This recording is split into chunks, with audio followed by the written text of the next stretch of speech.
s rodinou, no a já bych vám rád ukázal, kde vlastně bydlí a proč tady bydlí a proč právě kontejnerový dům.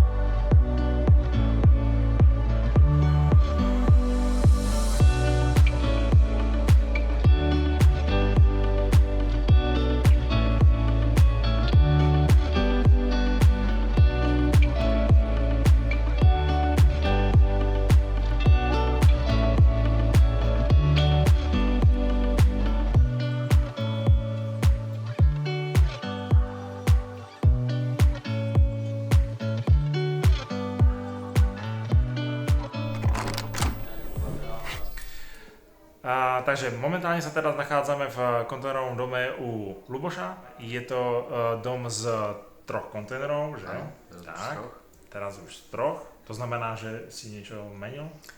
Najprv sme mali z 2 kontejnerov a rozširovali sme a máme 3 kontejnerový dom.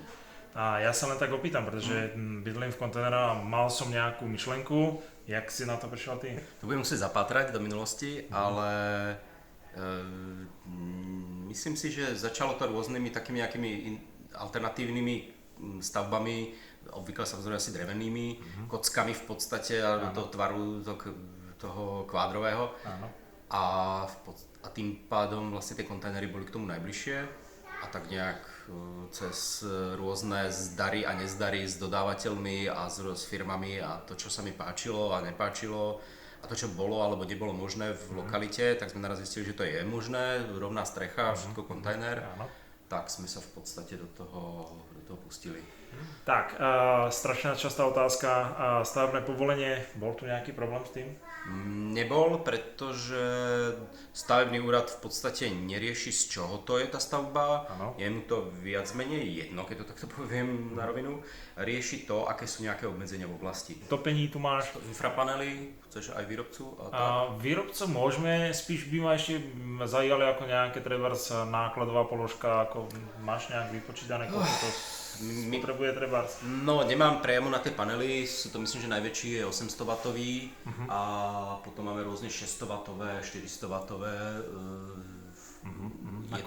Je to kombinácia, vlastne robí to firma na mieru vždycky, lebo ide o to, aby tie infrapanely boli vyťažené akurát. Rozumiem. Čiže aby produkovali dostatok tepla a zároveň boli v tom správnom výkone. Môžem teda napríklad povedať, že sú to tie infrapanely od firmy ES Systems a robí to tu firma Fouček. Pán Fouček vyzerá byť, že vie, čo robí, rozumie. A v podstate vždycky to riešia na mieru, lebo ako som spomínal, je treba osadiť to takým výkonom, aby to bolo dostatočné a zároveň ani málo, ani moc, by som tak nazval, takže potrebujú vedieť nejaký ten objem priestoru. Rozumiem. Je to príjemný ohrev zhora, je to v podstate tak trochu ako slniečko, to teplo a viac menej to stačí. Perfektne. V podstate to, čo ma baví na tom najviac, je, že napriek tomu, že ten laický návrh domu, ktorý v podstate bol iba potvrdený nejakým projektantom a iba prekreslený formálne, tak ten návrh domu je v poriadku. Nie sú tu žiadne zásadné veci, ktoré by nám vadili. Dá sa tu krásne existovať, veľká obývačka, vzdušná. Všetko sme nechali samozrejme v tej bielej farbe, aby to opticky to bolo ešte väčšie. Samozrejme doplnkové veci sú potom už rôzne farebné a tak. Dá sa tu krásne žiť, kuchyňa o 8-60-kách, 4,8 metra je takým ako dostatočným minimum, alebo takým zlatým stredom by som to nazval skôr tak asi, ktoré v podstate stačí na to, aby sme tu existovali úplne bez problémov. Keď už sme sa bavili o tých infrapaneloch, máme tu aj klimatizácie, pretože takto na rovinu nevyužívame ich tak často, ako si ľudia myslia, že tu fúkame proste chladný vzduch celý čas, to vôbec nie, ale je to skôr na prifúknutie, na rýchle ochladenie, keď potrebujeme v lete, alebo na rýchly ohrev, keď potrebujeme v zime, čo už sa stalo niekoľkokrát.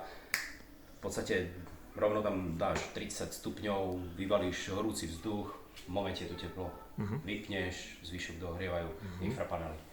Jednoduché budové svetla, aj tak je tu dosť svetla, máme tu okná z jednej, z druhej strany. Svetelnosť, v podstate návrh na projekt sme si robili sami a tú svetelnosť som samozrejme iba odhadoval, ale samozrejme potom projektant viac menej iba potvrdil, že svetla tu máme dosť. Spálňa, ložnice, kuchynská časť, kde sa prichádza do nej zvonku, kde je kúpeľňa, obývačková časť, kde máme po rozšírení, tu niekde končil vlastne druhý kontajner, to je IKEA samozrejme sedačka Benebol, ktorá má presne 220, ktoré boli akurát stena. Čiže tu bol koniec, rozšírili sme to o ďalšiu časť, ktorej súčasťou je vlastne rozšírenie obývačky, nová pracovňa. Tam je tiež klimatizácia, samozrejme malá miestnosť, je to trošku overkill, ale je to na to, aby vychladila prípadne aj túto časť. A detská izba, kde je tiež klimatizácia, aby zase vychladila tento koridor. A je tam taký kútik spací v podstate pre dieťa.